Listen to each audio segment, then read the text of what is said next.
আসসালামু আলাইকুম ভিউয়ার্স, আশা করি আপনারা সবাই ভালো আছেন। আমিও ভালো আছি। আজকে আমি আসছি রাজশাহী বিভাগের নাটোর পাটুল মিনি কক্সবাজার। এখানে আমরা আসছি, আমরা 4-5 জন বন্ধুবান্ধব মিলে। তো সেই সাথে আমি ভিডিওটা করতেছি। আর এই ভিডিওটা অনেকে যারা নাটোর বা রাজশাহীর এদিকে আশেপাশে আছেন এই বিভাগে, অনেকে এই মিনি কক্সবাজারটিকে চিনেন। তো দেখতে পাইতেছেন এটা এই মিনি কক্সবাজারের ঘাট। তো এখানে শুধু বর্ষাকালেই এই জায়গায় অনেক পর্যটক আসে আর এই নৌকা ভ্রমণ করে। ঠিক আছে, এটা কিন্তু আসলে একটা গ্রাম। তো বর্ষাকালে এটা নিচু জায়গা, এটা ডুবে যায়। আর ডুবে যাওয়ার ফলে এখানে অনেক পর্যটকরা আসে, এই ধরনের নৌকায় উঠে তারা ভ্রমণ করে। তো সারাদিনই খুব পর্যটকের আনাগোনা হয়। তো দেখতে পাইতেছেন আমরা কিন্তু অলরেডি একটা নৌকাতে উঠছি। আমরা 4-5 জন আসি, অল্প কিছুক্ষণ পরেই এই নৌকাটা ছেড়ে দিবে। মিনিমাম 2 ঘন্টা এই নৌকা করে ঘোরানো হবে। তো অলরেডি আমরা 4-5 জন নৌকার এখন ছাদে উঠছি, যেহেতু গরম, ভিতরে গরম লাগতেছে, ছাদে উঠে গেছি। তো এখানে অনেক রেটের মনে করেন যে নৌকা আছে, মূলত 50 টাকা পিস আছে, তারপরে 100 টাকা পিস আছে সময় বুঝছে। ঠিক আছে, আর অনেক সময় রিজার্ভও নিতে পারবেন। যারা অনেক দূর দূরান্ত থেকে আছেন, ফুল ফ্যামিলি নিয়ে ঘুরবেন, তারা রিজার্ভ নিতে পারেন। তো অলরেডি আমরা কিন্তু নৌকায় উঠে গেছি। আমাদের নৌকায় অলরেডি 30-40 জনের মতো যাত্রী আছে। তো আমাদেরকে নিয়ে মিনিমাম 2 ঘন্টার মতো ঘোরানো হবে। দেখতে পাইতেছেন অনেকে ছবি উঠাইতেছে, নৌকা কিন্তু চলতেছে। তো এগুলা কিন্তু এক সময় এই দিক দিয়ে কিন্তু গাড়ি চলাচল করে। ঠিক আছে, কিন্তু এখন বর্ষা মৌসুম দিকে এটা ডুবে গেছে। তো এখানে অনেক দূর দূর দেখতে পাইতেছেন ওইগুলা কিন্তু গ্রাম। তো বর্ষাকালে এইগুলা গ্রাম শুধু থাকে আর সবগুলা রাস্তাঘাট ডুবে যায়, আর এভাবে নৌকা চলাচল করে। আর এইখানে নৌকা চড়ার জন্য বিভিন্ন দূর দূরান্ত থেকে বিভিন্ন জেলায় এই লোকজন আসে। যেমন আমরা অনেকে উত্তরবঙ্গের নাম শুনছি হাসাইগাড়ি বিল। তো হাসাইগাড়ি বিলের মতো এটাও বিখ্যাত মিনি কক্সবাজার পাটুল।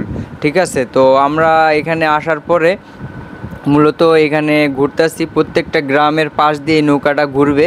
আর এই গ্রামের কয়েকটা গ্রামের মাঝখানে একটা কিন্তু জিরো পয়েন্ট আছে, যেখানে মনে করেন যে প্রত্যেকটা গ্রামের মানে একটা কেন্দ্র। এখানে সব কিছু বাজারঘাট হয় যখন বর্ষাকাল থাকে না, এবং ওইখানে হাই স্কুল কলেজ সব কিছুই কিন্তু আছে। তো ওইখানেও আমরা যাব।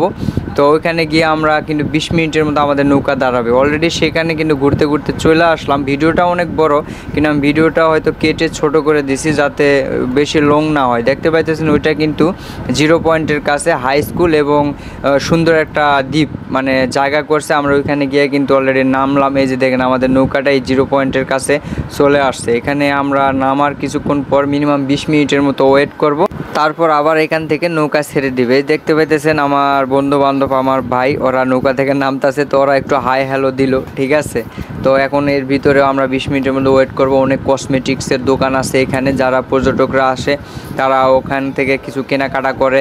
ঠিক আছে, চারিদিকে পর্যটকে ভরপুর। এখানে অনেক ফাস্ট ফুড দোকান আছে, সব কিছুই আছে এখানে। আপনার চাইলেই আপনার শখের জিনিস কিনতে পারবেন। আর এটা হলো সেই জিরো পয়েন্ট। এখানে সবাই আসে সেলফি উঠায় বা ফ্যামিলি নিয়ে ফটো উঠায়, কেউ টিকটক, কেউ ভিডিও তৈরি করে, তারপরে অনেক ছবি উঠায় সুন্দর সুন্দর। তবে এই জায়গার যে ভিউ একদম ছাড়লেই ফরেও হবে। ঠিক আছে, যারা অনেক সেলিব্রিটি আছে তারা এখানে কিন্তু আসেন, আইসা কিন্তু ফরু কাফায়া দেয়। তো অলরেডি আমাদের ঘোরা শেষ, এখন আমাদের নৌকা আমাদের ঘাটের উদ্দেশ্যে রওনা হলো। দেখতে পাইতেছেন। আর এগুলা কিন্তু এটার পাশে এই যে টিনের ছাউনিগুলা, এখানে কিন্তু বাজার। তো বর্তমান যখন এটা খরার সময় হবে তখন কিন্তু এগুলা সব আবার রাস্তাঘাট আগের মতো হয়ে যাবে। আর এই যে এটা দেখতেছেন এটা কিন্তু একটা রেডিসন হোটেলের মতো। ঠিক আছে, এই জায়গায় তো এখানে হোটেলটা এখন বন্ধ, বর্ষাকাল। তো আমরা কিন্তু অলরেডি ঘাটের কাছে চলে আসছি। তবে যাদের ভিডিওটা ভালো লাগবে এবং যারা এখানে আসছেন অবশ্যই আমার ভিডিওটি কমেন্ট করবেন, আর আমার চ্যানেলটিকে সাবস্ক্রাইব করে আপনারা কিন্তু পাশে থাকবেন। আর আপনারা যারা রাজশাহী বিভাগ বা নাটোর এই এলাকায় এখানে আসছেন অবশ্যই কমেন্ট করবেনই করবেন। অনেক সুন্দর জায়গা, আমার কাছে খুব ভালো লাগছে। ধন্যবাদ সবাইকে।